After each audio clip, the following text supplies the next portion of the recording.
Hello everyone, welcome to my YouTube channel. তো আগের ক্লাসে আমরা আলফ্রেড লর্ড টেনিসনের লেখা ইউলিসিস কবিতাটা নিয়ে আমরা কিছুটা অংশ আলোচনা করেছিলাম। আর আজকের ক্লাসে আমরা বাকি অংশটুকু রিপ্রেজেন্ট করব তোমাদের সামনে। তো আমরা আগে দেখেছিলাম যে ইউলিসিস বহু বাধা বিপত্তি পেরিয়ে তিনি তার নিজের রাজ্যে ফিরেছেন। তিনি আবার রাজ সিংহাসনে বসেছেন। তো এখন সেই সিংহাসনে বসে তার আর ভালো লাগছে না। তো তিনি আবার সেই দূর যাত্রায় তিনি আবার সেই অ্যাডভেঞ্চার সম্মুখীন হতে চাইছেন। তো দেখবো আমরা এরপর তিনি কি বলতে চাইছেন। তিনি বলছেন, this is my Son, my own Telemachus. এই হলো আমার পুত্র, আমার নিজের বড় আপন টেলিমেকাস। ইউলিসিস এবার তার শ্রোতাদের কাছে নিজের ছেলের পরিচয় করিয়ে দিচ্ছেন। ইউলিসিসের শ্রোতা কারা? তার সহযোদ্ধা ও তার সহনাবিকেরা। এটা আমরা আগেই দেখেছি। বেশ, এর আগে ইউলিসিস তার স্ত্রীর ব্যাপারে বলেছিলেন, এজেড ওয়াইফ, এবং তার রাজ্যবাসীর ব্যাপারে বলেছিলেন, স্যাভেজ রেস। তাতে তার মনের বিরক্তি, অসন্তোষ প্রকাশ পাচ্ছিল। কিন্তু টেলিমেকাসের ব্যাপারে বলার সময় তিনি একজন গর্বিত পিতা, খুব গর্বের সাথে সম্পর্কটা আমাদের কাছে তুলে ধরছেন। To whom I leave the sceptre and the isle, যাকে আমি এই স্কেপচার অর্থাৎ এই রাজদণ্ডটা এবং এই আইসল, আইসল মানে হচ্ছে আইল্যান্ড, দ্বীপ, ইথাকা অর্থাৎ দ্বীপটির ভার দিয়ে যাচ্ছে। স্কেপচার অর্থাৎ এই রাজদণ্ড হলো রাজার ক্ষমতা, তার অধিকার এবং রাজকীয় কর্তৃত্বের প্রতীক। তাই কাউকে স্কেপচার দেওয়া মানে তাকে রাজপদে, রাজ হিসেবে বরণ করে নেওয়া। তার মানে ইউলিসিস তিনি সিদ্ধান্ত নিয়েছেন, তিনি টেলিমেকাসকে ইথাকার রাজা হিসেবে ঘোষণা করবেন বা করলেন। ওয়েল লাভড অফ মি, আমার অত্যন্ত স্নেহধন্য, আমার বড় আদরের সে।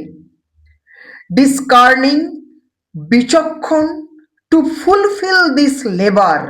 এখানে ডিসকার্নিং মানে হচ্ছে বিচক্ষণ, যে নিজের গভীর বোধ শক্তির দ্বারা ঠিক ভুল নির্ণয় করতে পারে এই শ্রম সম্পাদন করার জন্য। লেবার বলতে এখানে রাজার কাজকে বোঝানো হয়েছে, রাজ্য শাসনকে বোঝানো হয়েছে, যে কাজটি সুষ্ঠুভাবে সম্পাদন করার জন্য টেলিমেকাস অত্যন্ত বিচক্ষণ।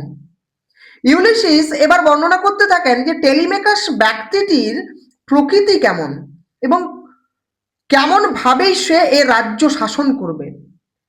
বাই স্লো প্রুডেন্স, প্রুডেন্স কথার অর্থ হচ্ছে বিচক্ষণ, ধীর, বিচক্ষণের দ্বারা, অর্থাৎ বলছে বাই স্লো প্রুডেন্স, ধীর বিচক্ষণের দ্বারা, যার অর্থ হচ্ছে টেলিমেকাস খুবই ধীর, স্থির, ধৈর্যশীল।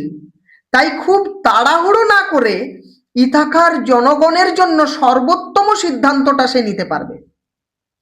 Two make mild a rugged people, ইথাকার মানুষকে এখানে রাগেড মানে রুক্ষ, আনরিফাইন্ড, আনসিভিলাইজড, অসভ্য, অমার্জিত বলা হয়েছে।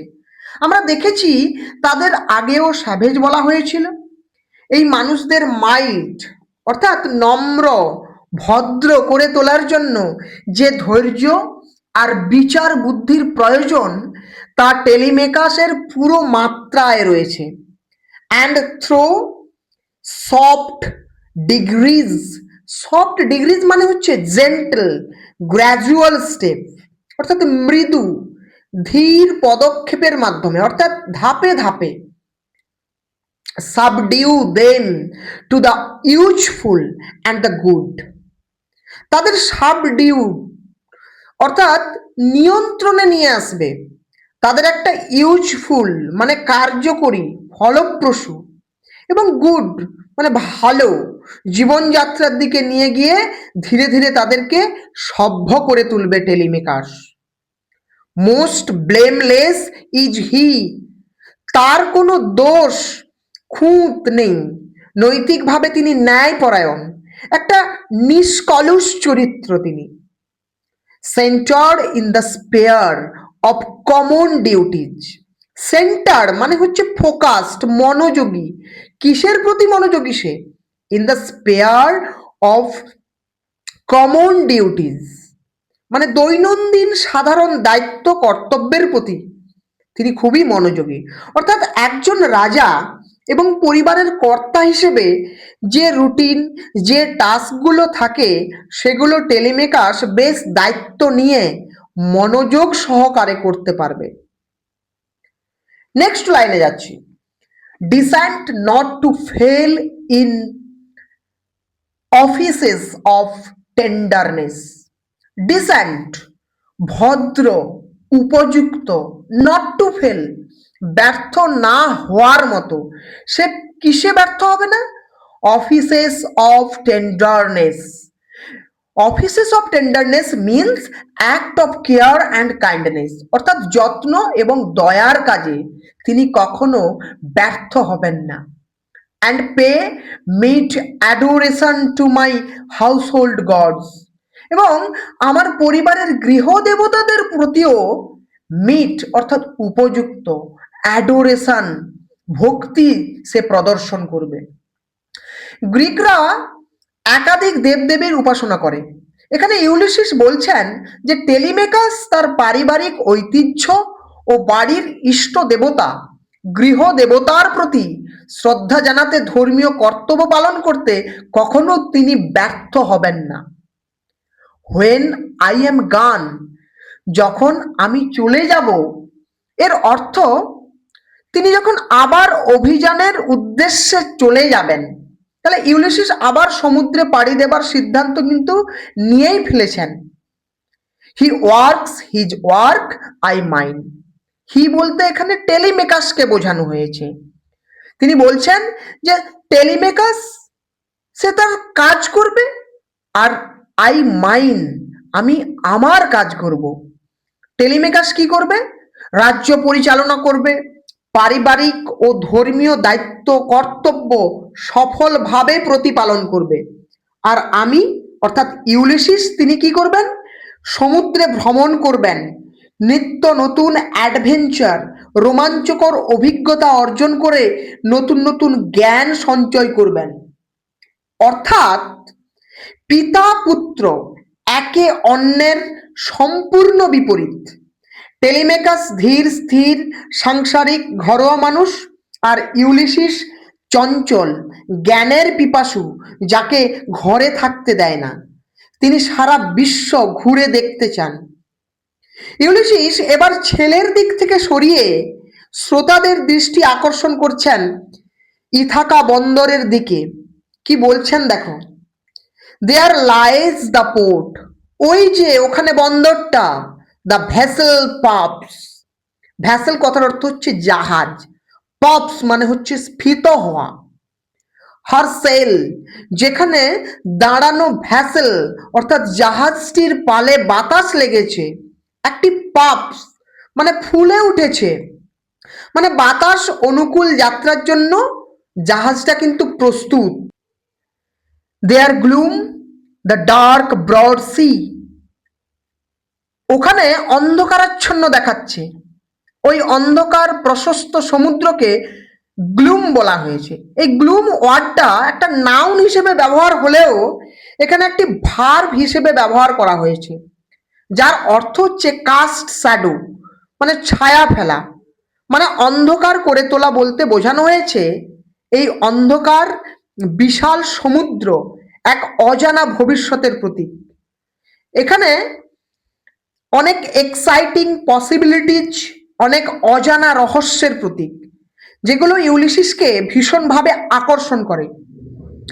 মাই ম্যারিনার্স, এবার তিনি সরাসরি সম্বোধন করছেন তার বিশ্বস্ত সহনাবিকদের। তাদের তিনি কি বলছেন? সোলস দ্যাট হ্যাভ টয়েলড, কঠোর পরিশ্রম and wrought and thought with me.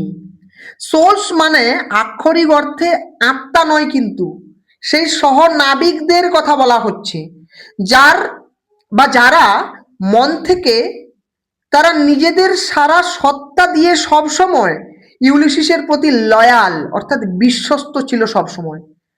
তার সাথে এই নাবিকরাও টয়েল্ড অর্থাৎ কঠোর পরিশ্রম করছেন, রাফ সৃজনশীল এবং গঠনমূলক কাজ করেছে ওরা। হয়তো জাহাজ নির্মাণ করেছে, সরঞ্জাম তৈরি, সমুদ্র যাত্রার পরিকল্পনা করা, এই সমস্ত কাজের কথা এখানে তিনি ইঙ্গিত দিচ্ছেন। অ্যান্ড থট উইথ মি, এবং আমার সাথে আমার মতন করেই ভেবেছে, অর্থাৎ তার অনুগত সঙ্গীরা তার সংগ্রাম, তার অভিযান ও সব রকম অভিজ্ঞতা ভাগ করে নিয়েছে। That ever with a frolic welcome to the thunder and the sunshine, যারা সর্বদা প্রফুল্লভাবে ফ্রলিক মানে হচ্ছে আনন্দ সহকারে স্বাগত জানিয়েছে। কাকে স্বাগত জানিয়েছে? বজ্রপাত এবং রৌদ্রালোককে। অর্থাৎ থান্ডার মানে হচ্ছে বজ্রপাত, বজ্রপাত মানে হচ্ছে কঠিন বা খারাপ সময়, অ্যান্ড সানশাইন মানে উজ্জ্বল সূর্যালোক মানে ভালো বা সুসময়। তাহলে যেমনই পরিস্থিতি আসুক না কেন, এই ম্যারিনার্সরা সর্বদাই উৎফুল্ল থেকেছে। And opposed free hearts free forehead, এবং তারা অপোজড করেছে, বিরোধিতা করেছে, সাহসের সাথে মোকাবিলা করেছে। কিভাবে? Free hearts free foreheads. Free hearts মানে হচ্ছে ভয় মুক্ত হৃদয়ে, স্বাধীন মানে ফ্রি ফোরহেডস মুক্ত কপাল, অর্থাৎ কোনো রকম উদ্বেগ ছাড়া, কপালে চিন্তার কোনো ভাঁজ না রেখে এই ফ্রি হার্টস, তার ফ্রি ফোরহেডস ইউলিসিস এবং তার সঙ্গীদের নির্ভয় বা ভার মুক্ত মন ও সাহসী চেতনাকে বোঝাতে চাইছে। You and I are old, তোমরা এবং আমি এখন বৃদ্ধ হয়ে গেছি। Old age hath yet his honour and his toil, বৃদ্ধ বয়সেও মহৎ কাজ ও কঠোর পরিশ্রমের সুযোগ রয়েছে। বৃদ্ধ বয়সেও সম্মান ও জীবনের উদ্দেশ্য খুঁজে পাওয়া যায়। ডেথ ক্লোজেস অল, মৃত্যু সব কিছু সমাপ্ত করে দেয়। জীবনের সমাপ্তি হচ্ছে কোথায়? মৃত্যুতে, এবং সেটা অবশ্যম্ভাবী। আমাদের জীবনে প্রত্যেকের মৃত্যু হবেই। ইউলিসিস বোঝাতে চাইছেন তার সহনাবিকদেরকে। But something ere the end, কিন্তু সেই অন্তিম পরিসমাপ্তির আগে এখনো কিছু বাকি রয়ে গেছে। আর আর মানে হচ্ছে আর কথার অর্থ হচ্ছে বিফোর বা পূর্বে। সাম work of Nobel note May yet be done, কিছু কাজ যা সম্মানজনক এবং মহান, যা এখনো করা যেতে পারে। অর্থাৎ ইউলিসিস বৃদ্ধ বয়সে এসেও তিনি বোঝাতে চাইছেন যে কিছু কিছু কাজ রয়েছে যেগুলো খুবই সম্মানজনক ও মহান, যেগুলো এখনো করা যেতে পারে। যতক্ষণ শ্বাস ততক্ষণ আশ। অর্থাৎ ইউলিসিস তার সঙ্গীদের উদ্বুদ্ধ করার চেষ্টা করছেন, বলছেন যে আমরা হয়তো বুড়ো হয়ে গেছি, মৃত্যু অনিবার্য, কিন্তু সেই মৃত্যুটা আসার আগে এখনো উল্লেখযোগ্য ও সম্মানজনক কিছু করতেই পারি আমরা। বৃদ্ধ বয়সেও সেটা করা সম্ভব। Not unbecoming man that strove with god, unbecoming মানে বেমানান, নট বিকামিং যা বেমানা, নট আনবিকামিং মানে যা বেমানান নয়, একদম উপযুক্ত।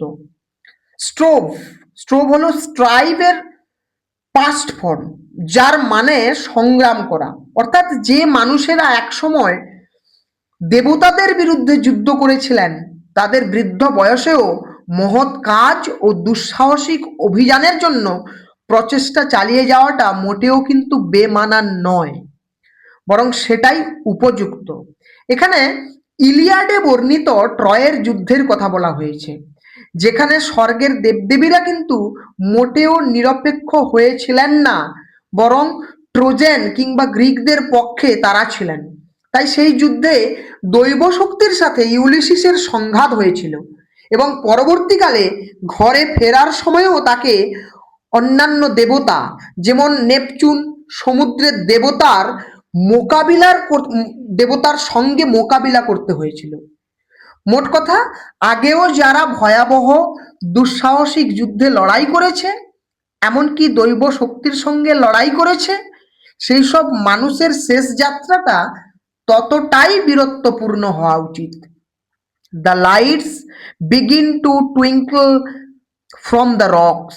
দিনের শেষে রাতের অন্ধকার নামছে, পাথরের ওপর অবস্থিত ঘর বাড়িতে আলো জ্বলে উঠছে, পাথরের ওপর সেগুলো ঝিকমিক করছে।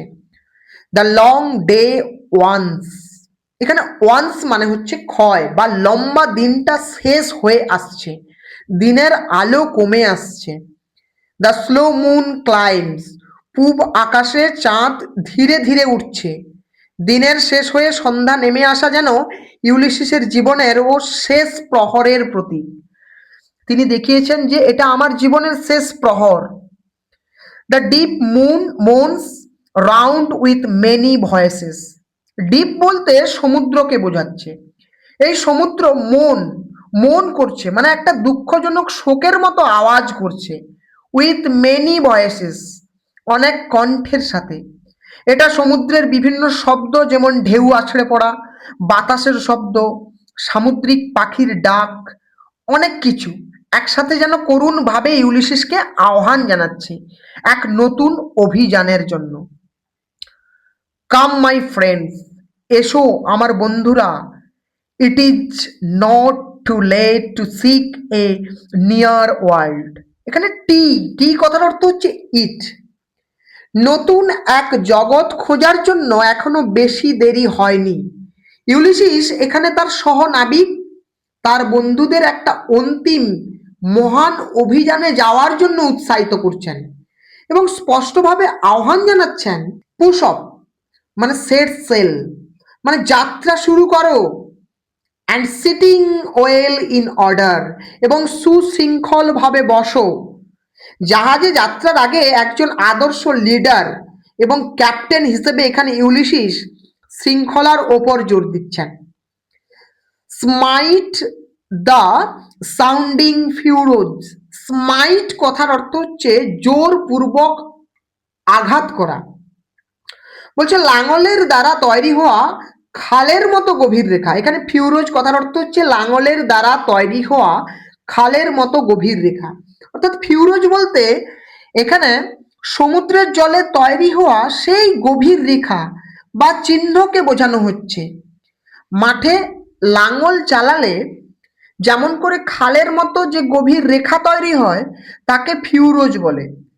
তাহলে জাহাজ ভেসে চলার সময়, জাহাজ যখন জলের মধ্যে ভেসে চলছিল তখনও সমুদ্রের জলে ঠিক সেই রকম গভীর খালের মতো চিহ্ন সৃষ্টি করেছিল। তাহলে এখানে শক্ত হাতে দাঁড় চালিয়ে সমুদ্রের ঢেউ সরিয়ে এগিয়ে যাওয়ার কাজকে স্মাইট বা সজোরে আঘাত করা হিসেবে উল্লেখ করা হয়েছে। আর সজোরে দাঁড় বেয়ে চলার ফলে শব্দ হচ্ছে এবং জলের ওপর রেখা চিহ্ন সৃষ্টি হচ্ছে, যাকে সাউন্ডিং ফিউরোজ বলা হচ্ছে। Clear? For my purpose hold to sail beyond the sunset. কারণ আমার পারপাস মানে হচ্ছে অভিপ্রায়। বলছে আমার অভিপ্রায় বা সংকল্প হলো যেখানে সূর্যাস্ত হয় সেই দিগন্ত রেখা ছাড়িয়ে যাত্রা করা, অর্থাৎ অজানার সন্ধানে যাত্রা করা। And the বার্থস of all the western stars, এবং সেই সুদূরে যেখানে পশ্চিমের তারারা স্নান করতে যায় বা অস্ত যায়, তিনি সেখানে যেতে চাইছেন। অর্থাৎ প্রাচীন গ্রিকরা বিশ্বাস করত যে পৃথিবী সমতল এবং তার বাইরে একটা মহাসমুদ্র তাকে ঘিরে রয়েছে, যেখানে রাতের শেষে সব তারারা সেখানেই অস্ত যায়, ওই সমুদ্রতে। অর্থাৎ পৃথিবীর সবচেয়ে দূরবর্তী অজানা প্রান্তে ইউলিসিস অভিযান করতে চাইছেন। আনটিল আই ডাই, আমার মৃত্যু পর্যন্ত সেই অভিযান চালিয়ে যেতে চাই। যতক্ষণ না আমার মৃত্যু হচ্ছে ততক্ষণ আমি এই অ্যাডভেঞ্চারের মধ্যে থাকতে চাই। It may be that the gulfs, gulfs কথার অর্থ হচ্ছে গভীর খাত বা ঘূর্ণাবর্ত। It may be that the gulfs will wash us down, হয়তো সমুদ্রের বিশাল জলরাশি আমাদের ডুবিয়ে দিতে পারে।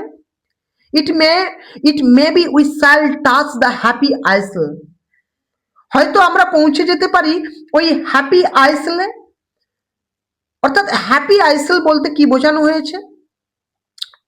হ্যাপি আইসল বলতে সুখের দ্বীপকে বোঝানো হয়েছে। হ্যাপি আইসল বলতে গ্রিক বীরেদের স্বর্গ অর্থাৎ ইলিশিয়ামকে বোঝানো হচ্ছে, যেখানে মহান গ্রিক নায়ক ও বীরেরা তাদের মৃত্যুর পরে চির আনন্দ উপভোগ করেন, সেখানেই তিনি যেতে চাইছেন, অর্থাৎ সেই হ্যাপি আইসলে যেতে চাইছেন। And see the great Achilles, ট্রোজেনের যুদ্ধের মহান বীর যোদ্ধা হচ্ছেন অ্যাকিলিস, হুম উই নো, এবং সেখানে হয়তো দেখা পেতে পারি সেই মহান অ্যাকিলিসের সাথে, যাকে আমরা চিনতাম। নাও হু ওয়াজ অ্যাকিলিস, আমাদের এখন জেনে নিতে হবে যে অ্যাকিলিস কে ছিলেন। হোমারের লেখা মহাকাব্য ইলিয়াডে অ্যাকিলিস ছিলেন একজন কিংবদন্তি গ্রিক যোদ্ধা। তিনি তার অবিশ্বাস্য শক্তি ও সাহসিকতার জন্য খুব বিখ্যাত ছিলেন। বলা হয় তার সময়কার তিনি শ্রেষ্ঠ বীর যোদ্ধা ছিলেন এবং হি ওয়াজ ইনভেন্সেবল, মানে তিনি অপরাজেয় ছিলেন, কখনো হার মানতেন না, কেউ তাকে কখনো পরাজিত করতে পারতো না। কিন্তু তার একমাত্র দুর্বল জায়গা ছিল তার হিল অর্থাৎ গোড়ালি, যার জন্য আলটিমেটলি কিন্তু তার মৃত্যু হয়। ইউলিসিস বিশ্বাস করেন সেই বীর অ্যাকিলিস এখন সেই হ্যাপি আইসল অর্থাৎ সেই ইলিশিয়ামে মহা সুখে রয়েছেন। দো মাচ ইজ টেকেন, হয়তো অনেক কিছু আমরা হারিয়েছি, যৌবনের সেই শারীরিক শক্তি, সেই বল এখন আর আমাদের নেই। মাচ অ্যাবাইডস, কিন্তু তবুও অনেক কিছু বাকি রয়ে গেছে। তাদের সাহস, তাদের ইচ্ছা শক্তি আর উদ্যম এখনো কিন্তু তাদের মধ্যে রয়ে গেছে। And though we are not now that strength, এবং যদিও আমরা আগের মতো সেরকম শক্তিশালী নই, which in old age moved earth and heaven, পুরনো দিনে স্বর্গ মর্ত নাড়িয়ে দিতে পারতো তারা, অর্থাৎ অসম্ভব মহান কীর্তি অর্জন করেছিলেন বা করেছিলাম আমরা। ইউলিসিস বলছেন যে আমরা আগে অনেক অসম্ভব মহান কীর্তি অর্জন করেছিলাম। দ্যাট হুইচ উই আর, আমরা যা আমরা তাই। অনেকটা সময় পেরিয়ে গেলেও, বাইরের দিকে শারীরিকভাবে বদলে গেলেও, আমরা আসলে ভেতরে যা ছিলাম সেটাই রয়ে গেছি। সেটা কি? One equal temper of heroic hearts. Equal temper মানে সেই নোবেল স্পিরিট, একই রকম মহৎসত্তা, ও হিরোইক হার্টস বীরত্বপূর্ণ হৃদয়ে, অর্থাৎ ইউলিসিসের সহনাবিকরাও তারই মতো সমান বীর ও সাহসী। Made weak by time and fate but strong in will, সময় সময়ের জন্য এবং ভাগ্যের ফেরে আমরা শারীরিকভাবে দুর্বল হয়ে গেছি, কিন্তু মানসিকভাবে এখনো ডিটারমাইন্ড মানে দৃঢ় সংকল্পবদ্ধ রয়ে গেছি। আমাদের মনোবল এখনো অপরিবর্তিত এবং শক্তিশালী। তাই এই দৃঢ় মনোবল নিয়ে ইউলিসিস কি করতে চাইছেন? To strive, to seek, to find and not to yield, a very famous line and impersonal. এখানে এই যে লাইনটা আমরা দেখতে পাবো, এটা কিন্তু একটা প্রবাদে পরিণত হয়েছে। টু স্টার্ভ মানে লক্ষ্য অর্জনের জন্য সংগ্রাম করা, টু সিক অনুসন্ধান চালিয়ে যাওয়া, টু ফাইন্ড খুঁজে বের করা, দ্যাট ইজ টু ডিসকভার অর্থাৎ আবিষ্কার করা, এবং কিছু একটা অর্জন করা। অ্যান্ড নট টু ইয়েল্ড আত্মসমর্পণ না করা, কখনো হাল না ছেড়ে দেওয়া। সব ক্ষেত্রে প্রতিটা মানুষের জীবনে এটাই কিন্তু মূল মন্ত্র হওয়া উচিত। আমরা আমাদের লক্ষ্যটাকে স্থির করা উচিত। আমরা যে লক্ষ্যে পৌঁছতে চাইছি সেই লক্ষ্যের দিকে যেতে গেলে অনেক বাধা বিপত্তি আসবে, আমরা বহুবার হয়তো ফেলিওর হতে পারি, কিন্তু সেই হালটাকে কিন্তু ছেড়ে দেওয়া যাবে না। তাই আমাদের জীবনে এই লাইনটা মূল মন্ত্র হওয়া উচিত, to start, to seek, to find and not to yield. আমাদেরকে কি করতে হবে? টু স্টার্ট, লক্ষ্য অর্জনের জন্য সংগ্রাম করতে হবে। টু সিক, অনুসন্ধান চালিয়ে যেতে হবে। টু ফাইন্ড, খুঁজে বের করতে হবে আমরা কেন ফেলিওর হলাম। অ্যান্ড নট টু ইয়েল্ড, আত্মসমর্পণ করা কিন্তু নয়, আমাদের চেষ্টাটুকু চালিয়ে যেতে হবে। এটাই হচ্ছে